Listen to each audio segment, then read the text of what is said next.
Это кусок рыбы, которая никогда не плавала ни в пресной, ни в соленой воде.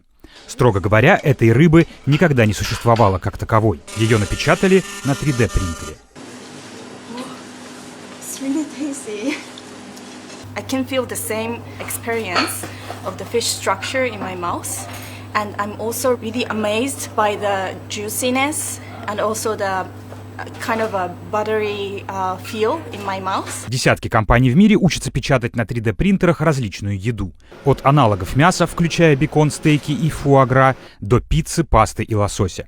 Сделанные таким образом продукты уже можно купить в магазинах или заказать в ресторанах разных стран. В Израиле печатают филе группера, используя биочернила из культивированных клеток, смешанных с пищевым гидрогелем. Стартовый образец берут один раз с помощью биопсии у живой рыбы или из оплодотворенной икринки. Доноры при этом не погибают.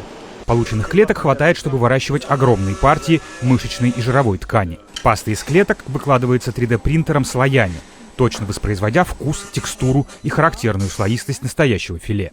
The flakiness of the fish is something that is unique for fish. When you cut a whole cut of meat, you can see the muscle fibers. It's really high densified. In the fish, the density is much lower.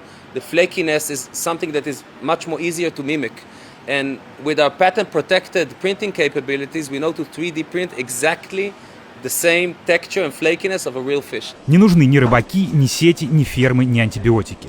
В июне 2025 года в США разрешили продавать филе культивированного лосося. Его уже можно попробовать в ресторане в городе Портленд. And the goal is to build a repository so that the same hardware can manufacture products from any of these cell lines. Сегодня уже умеют делать культивированное филе угря, группера, тунца и трески, а также мясо краба и креветки. Рыболовство очень сильно вредит экосистеме. Искусственное разведение требует много ресурсов. Для 3D-производства потенциально нужно меньше воды и энергии, и оно оставляет гораздо менее заметный углеродный след. И никаких остатков сетей на дне океана. Most of the companies working in cultivated come from a US or European context where the conversation around food and sustainability is all about carbon right now. And in Asia, alternatively, fish is a major protein for 1 billion people.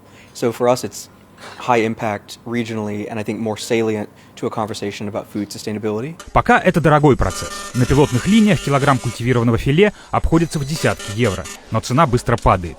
В 2025 году независимая экспертиза показала, что при промышленном масштабе себестоимость можно опустить до 7-15 евро за килограмм, а гибриды на растительных чернилах стоят еще дешевле.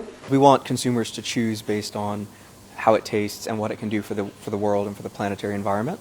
And we want to take cost off the table as a consideration.